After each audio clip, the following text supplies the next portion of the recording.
Tu cibles la France dans tes campagnes Google Ads et malgré ça, tu reçois des clics d'Afrique du Nord, de Belgique, voire même d'Inde, t'es sur la bonne vidéo. Je vais t'expliquer comment régler ce problème en seulement 2 minutes et 2 actions dans ton compte Google Ads. C'est parti, on y va. Bien, on se retrouve derrière mon écran et on va aller dans l'onglet campagne. Au niveau des campagnes, on va ouvrir les paramètres de campagne et on va se rendre au niveau des zones géographiques.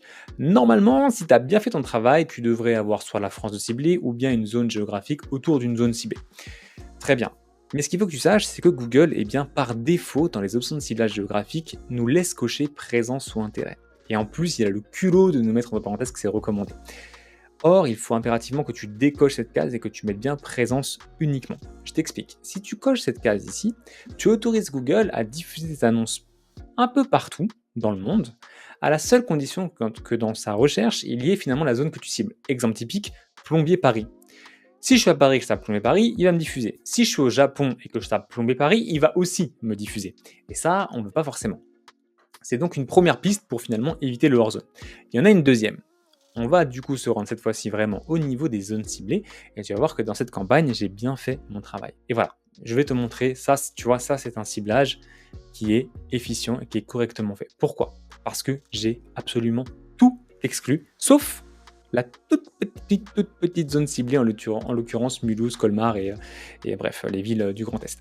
Voilà, et si j'avais pu encore exclure la petite partie qui était là, je l'aurais fait également. Il faut que tu saches que là, pour l'instant, Google, lui, s'est bien comporté sur cette campagne-là, mais il peut très bien diffuser, par exemple, en Inde. Tu pourrais voir dans les insights de recherche, au niveau des zones géographiques dans lesquelles tu as diffusé, eh bien, voir du trafic en Inde. Dans ces cas-là, je serais revenu à la main dans les exclusions de zones et j'aurais exclu à la main l'Inde, tout simplement. Dernier point, dernière piste pour éviter encore une fois le hors-zone. Il faut que tu saches que tu peux donner comme indication au système que tu es prêt à payer un petit peu plus cher, voire beaucoup plus cher, des clics qui sont situés dans telle zone. Comment est-ce qu'on indique ça au système ? Eh bien là, par exemple, tu vois, on va aller dans le niveau des zones, non pas des zones exclues bien entendu, bien au niveau du zonage, donc de mon ciblage géographique, je vais cocher une petite zone, donc là c'est dans un rayon de 20 km en l'occurrence, mais toi ça pourrait être, j'en sais rien, l'Alsace, la Bretagne, enfin qu'importe, la ville que tu souhaites cibler, et on va ici modifier, et on va modifier les ajustements d'enchères. Et là, on est capable de dire au système, bon, je veux plus 20%, plus 30%, plus 40% d'enchères sur cette zone-là.